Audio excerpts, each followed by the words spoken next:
Kita beralih ke informasi selanjutnya, Saudara. Puluhan mobil yang melintas di Jalan Trans Sulawesi Kabupaten Jeneponto, Sulawesi Selatan rusak usai dilempari oleh sejumlah orang tak dikenal.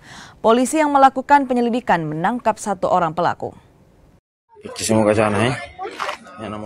Video mobil minibus rusak usai dilempari orang tak dikenal viral di media sosial.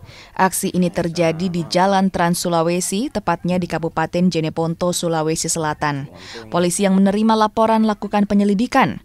Polisi akhirnya menangkap satu pelaku berinisial AR di salah satu indekos di Kecamatan Barombong, Kabupaten Goa. Dari hasil penyelidikan, pelaku bersama rekannya yang masih buron nekat lakukan pelemparan lantaran kesal pernah nyaris ditabrak saat melintas di jalan tersebut. Pelaku pun melakukan lemparan dalam kondisi mabuk. Berapa mobil? Satu juga. Hah? Satu juga. Satu atau banyak? Satu juga. Saya kenapa kau lempar mobil? Gara-gara apa? Itu hampir ditabrak. Hah? Hampir ditabrak baru Pak Bibit terus ki. Terus? Sempat berhenti berkelahi. Dia bilang itu tuh aku tunggu di bawah. Sudah itu pergi mi. Di gelandangan berhenti.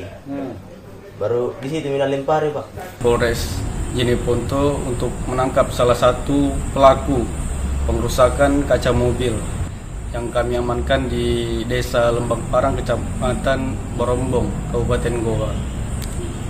Untuk pelaku berinisial AR, berumur 35 tahun, melaksanakan aksinya dalam kondisi mabuk, yang dia melakukan pelemparan kaca mobil secara random yang lewat-lewat di jalan raya.